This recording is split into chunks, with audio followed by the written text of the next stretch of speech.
Hi, welcome to Rock and Metal Invasion. My name is Steve. Well, coming up on the show today, I've got a very special guest. I've got Tim Durling from Tim's Vinyl Confessions. How you going, Tim? How you doing, Steve? Thanks for having me on. This is great. Yeah, no, thanks for coming. So I've actually done shows with Tim before on Peter Kerr's Rock Daydream Nation. We've done Blue Murder. I think we did Badlands, maybe. Is that right? Yeah, I don't know. We did Blue Murder, and I think we did a Whitesnake one. Whitesnake, that's the one. Yeah, yeah. So Yeah. we've done a couple shows on his channel, but this is the first time Tim's been on my channel. So great to have you on because I know you're very knowledgeable about music. But and you know, and I'm sure if Tim wanted to, it'd be great to have you on again to talk about some of the bands I talk about on my channel. But he's actually here today to talk about his book. Tim actually has a book out called Unspooled. Is that right? Is that what it's called? Yeah, Unspooled. There we go. There it is. Unspooled, yeah. An adventure in 8 tracks. So, as you may know by looking at the title, it's about the 8 track, which is not something I've talked about before much on my channel because I don't have any 8 tracks. But it's covers a lot of different types of music. But of course, Tim is a big fan of sort of hard rock music. So there's a lot of covers a lot of bands that I cover on my channel. But just talking about it in an 8 track sort of format. And I've read the book. I've had a PDF of it, which I've read. It's a fantastic read. What can you tell us about it, Tim? What was the process, and what's the latest on the book?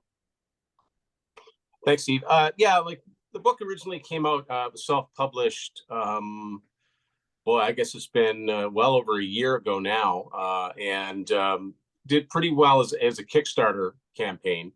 But the difference is that now it's available on Amazon. So, if you're in Australia, look up Amazon in Australia, type in Unspooled, Tim Durling, you'll see this. Whatever country you call home, go to your your Amazon, your local Amazon, I guess, and you should be able to find the book. And that's a big goal of mine, was to have it more readily available, because before I had to order, a certain amount of copies, and then it was up to me to sell them, to make any return on them, right? So now it's a print to order, it's print on demand, so it makes it a lot easier. And I'm happy to say that the copy I've got here, I don't actually have one of the new copies. This is a proof copy, so it's just got the watermark on the front and back. Other than that, this is what the book will look like. The color came out really well. That's something that I wasn't sure how well it would translate, but I think it came out really well, like really vibrant colors. You can see my 1984 Van Halen 8 track there, and then me.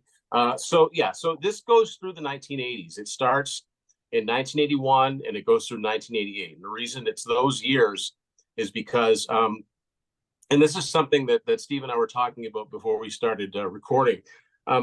It seems like in my research that 8 tracks were only really popular in North America, in Canada, where I'm from, and the US. But they did make them in other parts of the world. I mean, they made them in the UK, they made them in Japan, they made them in I've seen like Argentina, France. I've seen Australian ones, but most people think of them as like a 70s type of thing, like they would have gone out of popularity in the 70s. And the fact of the matter is that they did stop appearing in retail stores over here around 1982. But the record clubs, where you got your music by mail back in the day, Columbia House or the RCA Music Service, continue to have them available all the way through 1988, which is something that I didn't know about until the mid 90s. So that kind of blew my mind. I've got some examples to show here of some of those later 80s albums on 8 track. And this is partially a chronicle of that, by the year, all of the known 8 tracks that exist merely in this record club form. And but mixed in with that, there are stories about collecting. So you don't need to know anything about the 8 track format. If you just like music, if you like music collecting, you'll like this book. I'm pretty sure you'll like this book, especially if you have a nostalgia for the 80s. I grew up during the 80s. It was a great time. And, so it is a chronicle of year by year. I've got pictures of myself from 1981 through 1988. So Yeah. my good friend Matt Phillips and his company Go North Design did an amazing job Oh yeah, amazing. putting It looks putting fantastic. Yeah, I've putting only the got the book PDF, together. but it looks amazing. Yeah, Give you an example. Here's me. yeah, You may recognize that album. yeah, for sure. But now that's a picture of me from 1989, and I don't know if you can tell by the shirt, but I've been a Def Leppard fan for a long, long time. That's a Hysteria era shirt. So yeah, it came out really, really well. I'm really impressed with the way that the colors turned out. Here's a good spread of the Journey Yeah, Escape album in all of its multiple formats, except reel to reel. Reel to reel is like the last frontier that I haven't conquered yet. But if if you like learning things about sort of music obscurities, yeah, I think you'll like this book. Martin Popoff was kind enough to do the forward for this book. great. Julian Gill from the Kiss FAQ wrote a chapter in here about Kiss collecting. He doesn't even collect the 8 tracks, but he wrote a chapter about how Kiss collectors are crazy. We all know that, right? Yeah, yeah, Uh, and people have been very, very generous with donating their talents here. And I hope people can read this and get a laugh out of it and get a chuckle, but also learn something at the same time. That was my whole goal. I wanted to put out the book that I wanted to read. I yeah. wanted there to be a chronicle of all of the albums that came out on 8-track during a Mm, time when a lot of people think there weren't any 8 tracks. So yeah, yeah, yeah. that's kind of where I'm at with this. And this isn't, the Amazon is a second edition, which means that mainly it's basically the same as the first one, except that since the first one came out, I discovered about a dozen more titles that came out on 8-track that aren't in the first book. Right. And there were a couple in the book that I later found out they're both from 1982. But there are a couple that I found out actually did exist in retail form. So I took those off the list because I just wanted the ones that only existed. The only way you were going to get them is if you were a member of these record clubs. So kind of a bizarre subject, I know, to write a book about, but I love how it came out. Yeah, And the response has been really great. And, yeah, people that have seen it have been really, really impressed with the layout, the design. I can't take any credit for the design, but yeah, really yeah. happy with this. No, it's great. It's a great layout because it's got great information, but I've just enjoyed looking at the pictures as well. Like, someone who likes albums, I recognize all these album covers and all the different albums, and just even saying, oh yeah, that's right, it was released in that year. This album was released in that year, just the year by year. So the format's interesting, but it's not just about the format; it's about the music and when they came out, and and it's interesting too that you talk about writing a book that you wanted to read. It's exactly like why I do this channel, because it's like, well, I'm just making a channel that I would want to watch, right? So, and I guess it's similar too with your channel as well, Tim's Vinyl Confession. We're just putting out stuff that we're interested in watching. So I think that's great reason to do something. So yeah, no, really awesome stuff, Tim.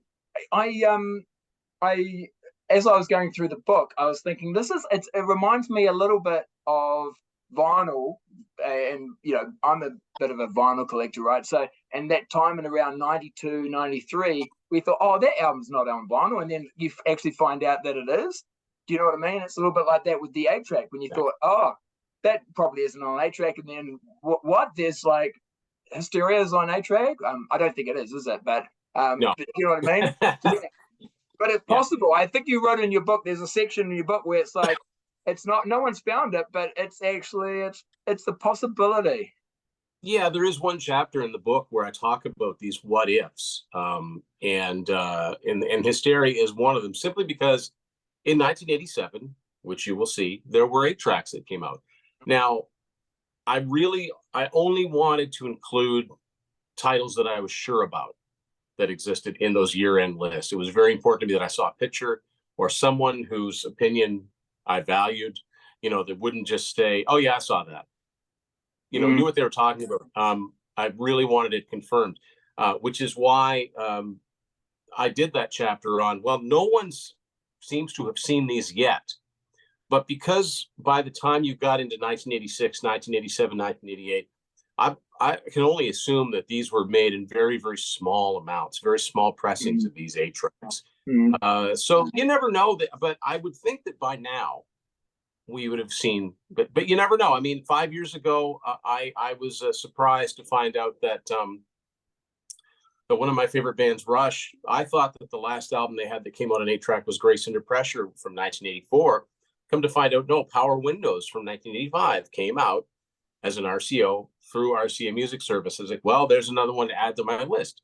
So it does happen that these things surface. And you're absolutely right about the vinyl thing, Steve, because yeah, vinyl disappeared in around North America around 90, really around 89, 90, you stopped seeing them in the shelves. But I know that in the UK, they continued making vinyl in other parts of the world. I know yourself, when we were talking about Blue Murder, you had nothing but trouble on vinyl, which I'd never seen before. I was like, I've never seen that. I didn't know that existed on vinyl. So, it's very much the same thing. Anyone that's ever gone through that vinyl thing. So, yeah, if you don't collect 8-tracks, but you collect another format, you'll see some similarities. Really, it's the same thing with cassettes. And this is a subject that I've never actually talked about, but I've come to find out that cassettes sort of went out. They're kind of coming back now, but around 2000, 2001 is when you stopped seeing. There was that period where really all you saw in stores were CDs. But in countries like Indonesia and Malaysia and Russia, they still made cassettes. I've got stuff like Poison, their covers album Poison came out 2007. I have a cassette. The first two Darkness albums I have on cassette. But it's the same thing. It's a time when you thought the format was gone, and then you see that album cover you know so well in a format that you didn't think existed. That's what fascinates me about these. I shouldn't be seeing these iconic 80s album covers on that little 8-track space, but I've been fortunate enough to find a bunch of them.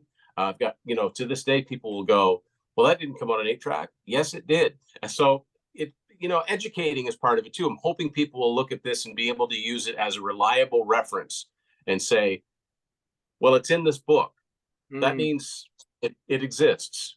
Otherwise it wouldn't be there, and I put the label next to it, and it's in alphabetical order, and then it's in it, and you can see after about 1984, 85, you can see it drop off until you get to 1988 when it's a very short list of titles. Why do you think? I mean, obviously they stopped making the 8-tracks, but why do you think the record clubs kept doing it? And so I think 82 they stopped, but the record clubs kept going.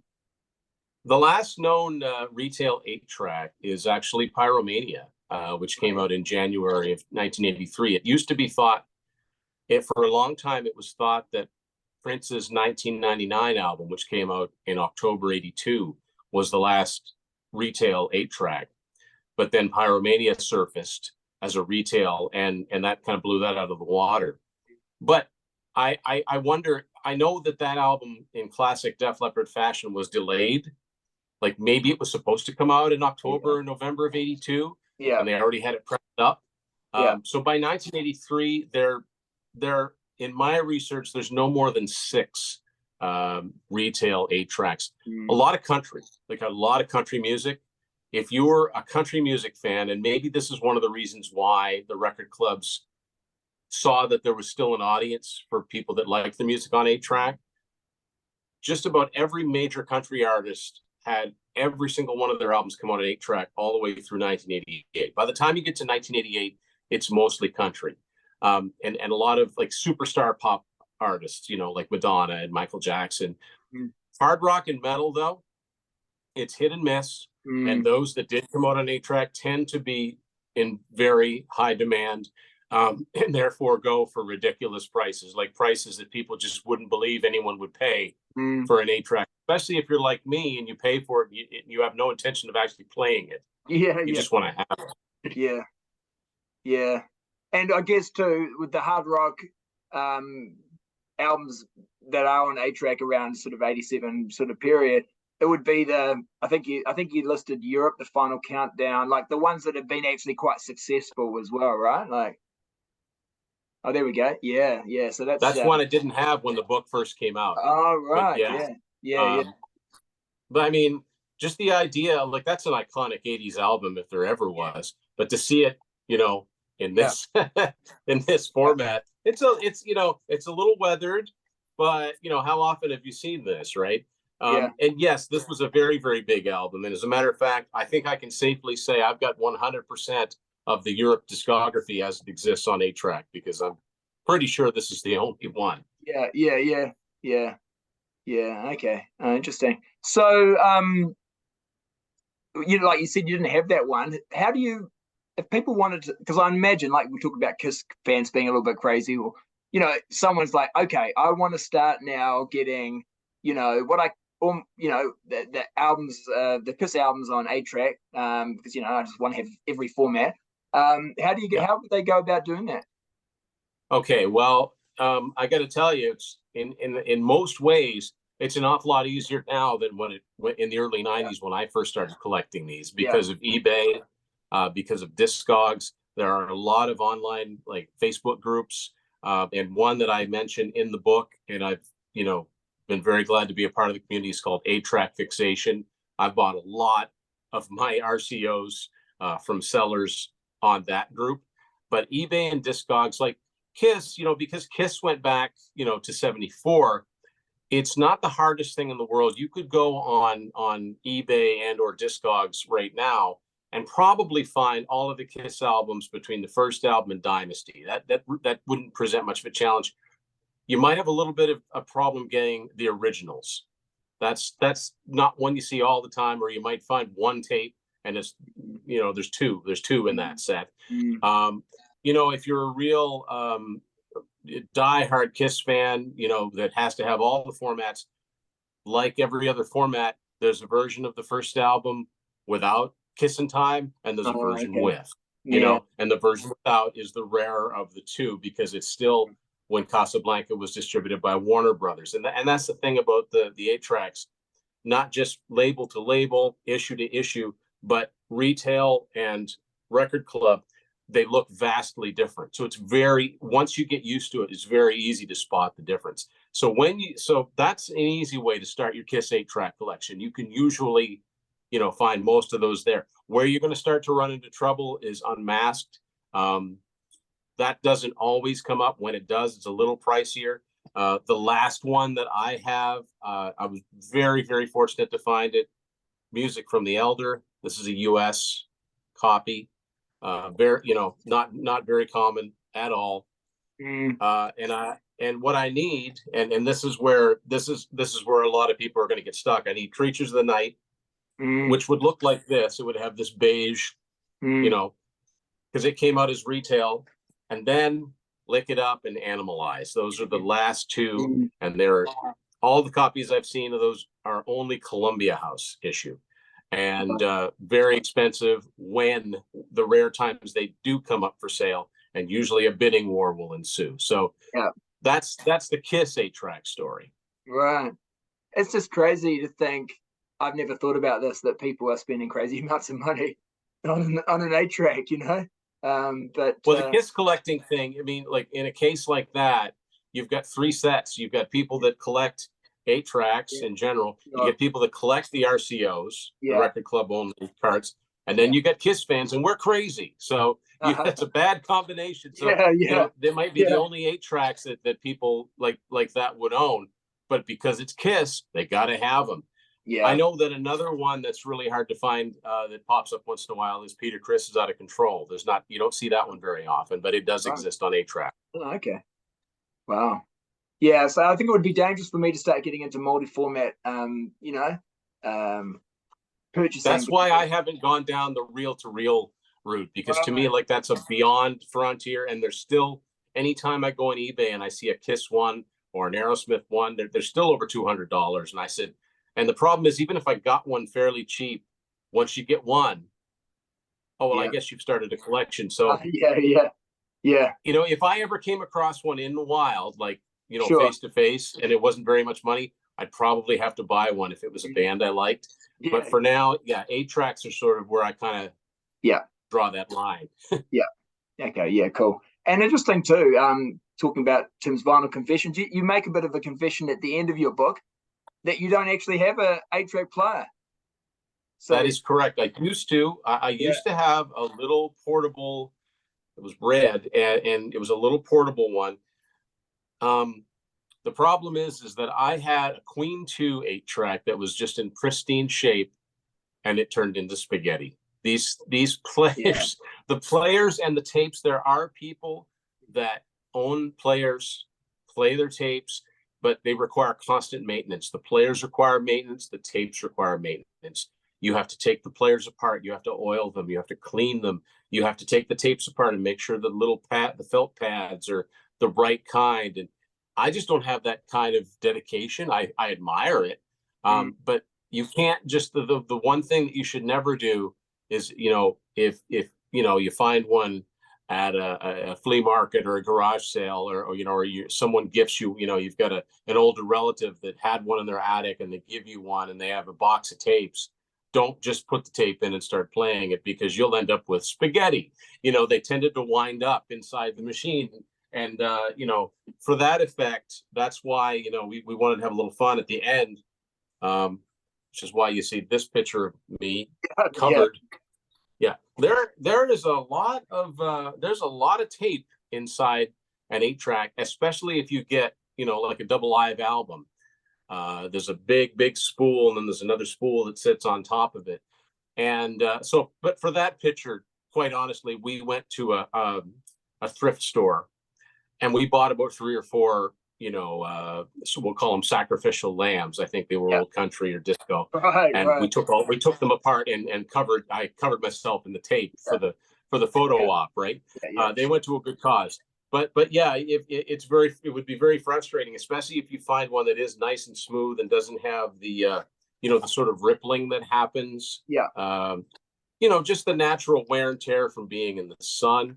If you can find one that's nice and smooth like that, that's kind of what I like. If there's times if I came across a really rare title and it was in really rough shape and it wasn't too expensive, I'd probably buy it as a placeholder, just to say, well, yeah, I have it, but I'd always be on the lookout for one in better shape. Yeah. And I've also noticed that there's like, and you talk about it a little bit in your book,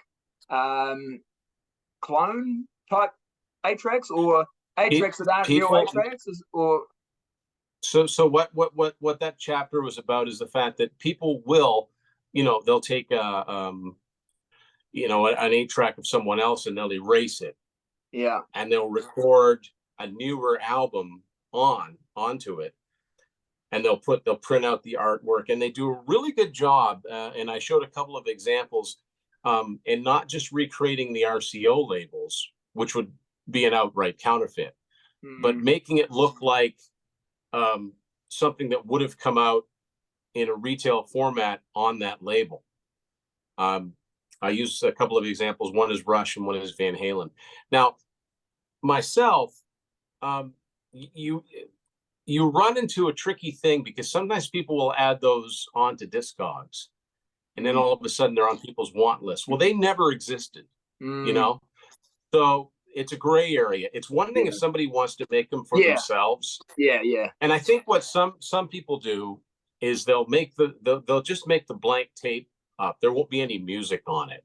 But if you want something to display, if you want to make it look like, we've talked a lot about Kiss. If you wanted to make it look like, oh, here's Crazy Nights on 8-track, right? Or here's Psycho Circus on 8-track.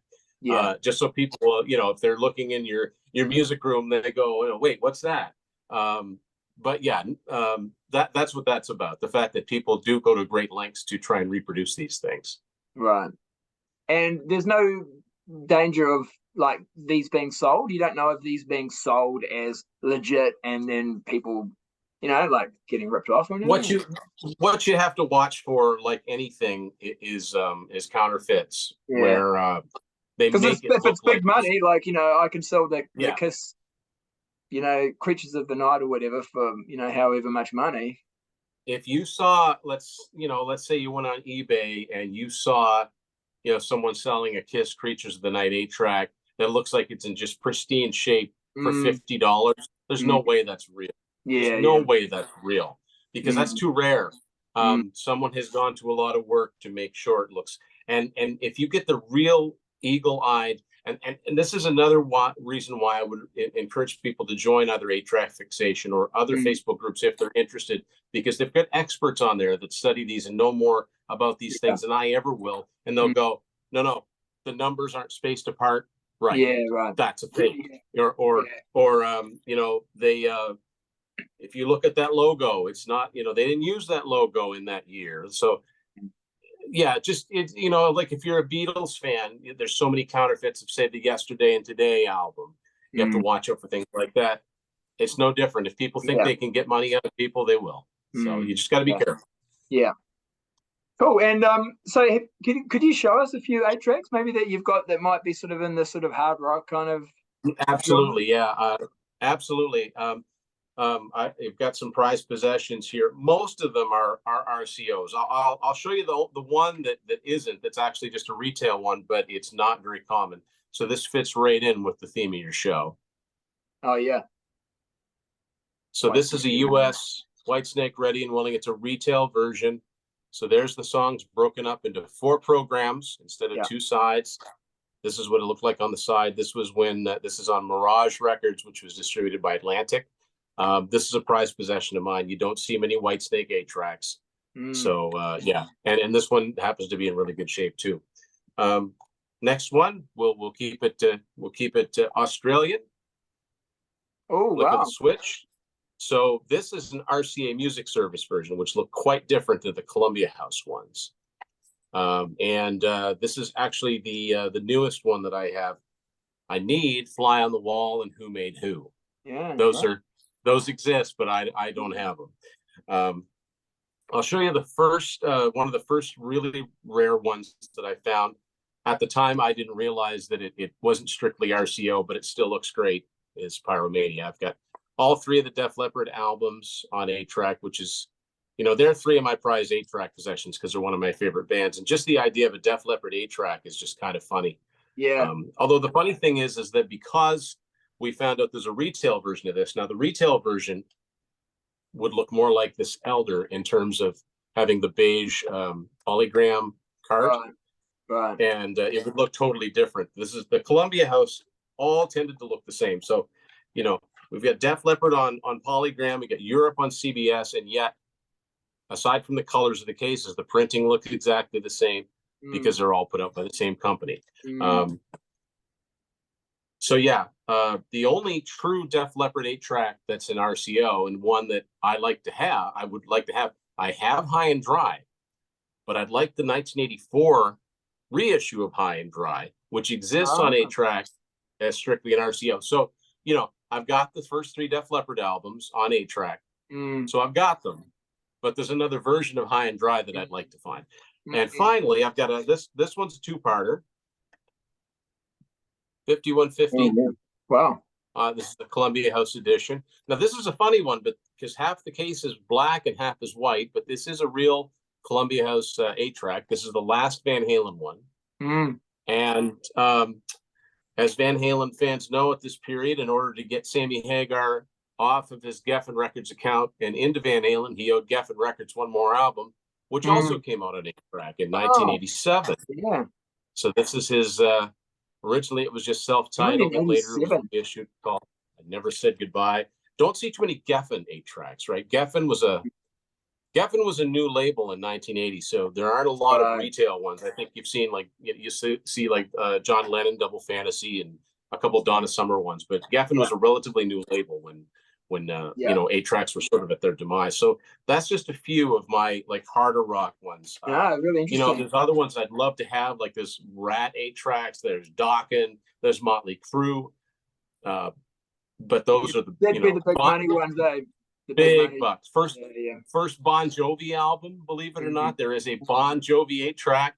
And I once had a guy offer one to me, you're gonna laugh, for $350. And that's not even the funny part, Steve. The funny part is he said, "Oh yeah, it's missing the back label." All it had the front, had the front cover, which had this blue border around it, like a lot of the Columbia House ones did, but no. And I said, "Thank you. You just saved me $350 because if I'm going to pay that much money, I want it complete." But yeah, because you probably put, I don't know how you store them, but you probably have them stacked down there so you can see the titles. Is that how you, Absolutely, yeah. yeah. You don't want just a you don't want just a blank. Yeah, well, what is this Yeah, one? you Oh, want the whole thing. yeah, yeah, So that yeah. just should give you an idea of just how rare something like that is. Mm. And then when you get into the heavier bands, there are I don't think there are any RCOs, but the first three Iron Maiden albums came out on 8-track in the US on Capitol Records. Those all three of those command big Mm. bucks. Um, Mm. because there's just so few of them, right? And you just don't even Mm. think of that band as existing in the 8-track era, but they did. You know, Judas Priest, you can get all the Priest 8-tracks on retail up through Screaming for Vengeance, but there's still Defenders of the Faith as an RCO. Okay. Except Balls to the Wall came out as an RCO. Mm. Scorpions, all the way, you can get Scorpions all the way through Worldwide Live. All right. So Savage, not Savage Amusement, sorry. Love at First Sting and Yeah. Worldwide Live are RCOs. So yeah, there's hard rock and metal in this format. There's just not very much of it. So with something like Worldwide Live, because that was a double album, how does it work with an 8-track? Do you just get two 8-tracks like stuck together or something? Do you? Is it? No, They put it all it onto would it. be all on one. It's just there'd be twice the amount of tape inside of Yeah. it. And you Okay. can when you lift an 8-track and then you lift one that's a double live album, you can feel the difference. Yeah. Sometimes in the 70s they would issue them as two. I have a copy of Kiss Double Platinum on two tapes, Okay. which is the US RCA Music Service version, but the retail Casablanca version is just one tape. So it just depends, right? Mm. So yeah, you'd have, and that's another thing when you're collecting, you have to make sure, am I getting both of these? Sometimes Yeah. I don't know what the exact cutoff was, but there must have been a limit because a lot of double live albums, they managed to fit on one. But when they're really, really long, that's when they start spreading into two. But I've seen that Scorpions one and it's just on one. Yeah. Okay. And there are times when the song carries on to the next program? Is that right? Or they have to Yeah. fade it out? Or Yeah, I'll give you an example of the idea is there are four programs. The reason they're yeah. called 8-tracks is because there are four stereo programs. That's where they got the name from, as opposed to two sides like a record or a cassette. And however long the entire album is, they try to keep those programs around the same length. One of the reasons that they do that is because you couldn't rewind 8-tracks. You could only fast forward them. And if you were listening to something and you wanted to find a particular song, you had to get creative, because if you're if you're halfway through, say, program one of an album and you're about 5 minutes in and you want to listen to the first song on the next program, well, if you hit the next, or if you hit the program change button, it doesn't bring you to the beginning of the next program. It brings you to 5 minutes in, or however long you were in that first program. That's where it places you in the second program. So the tape is like, if it's like this, when you hit a program, it turns a quarter turn and then it turns another quarter turn, which is one of the reasons why one of the drawbacks and one of the things that would inevitably happen with 8-tracks is you'd get crosstalk, where you'd hear two songs at the same time, because you've got a very thin strip of tape split into four corners. It's a very, very strange format. And it sometimes resulted in very strange orders of songs. I'll pick a really well-known example, an album that a lot of people, especially watching your show, would know the order of, and that would be Pyromania. I'm going to tell you how the songs are broken up on this album. So yes, because they're trying to keep them all the same length, sometimes you could get lucky and be able to get complete songs. Sometimes a song would have to be faded out and then brought back in. The volume slowly comes back up for the rest of the song. It's not, people did not listen to these for the ultimate audio experience. What was really popular about 8-tracks in the 70s was the fact that they were portable. They were really one of the first portable medium of music, because you could listen to it in your car. You could play what album you wanted to, when you wanted to. You couldn't take a record with you. And also, my understanding, as I was just a little kid in the 70s, my understanding is that 8 tracks were of better quality than cassette tapes were at the time. As cassettes got better quality and lasted better, that led to the demise of the 8 track. So we'll get to Pyromania. It starts off as most copies do. Program 1 is Rock Rock Till You Drop, Photograph, then Die Hard the Hunter, Begin.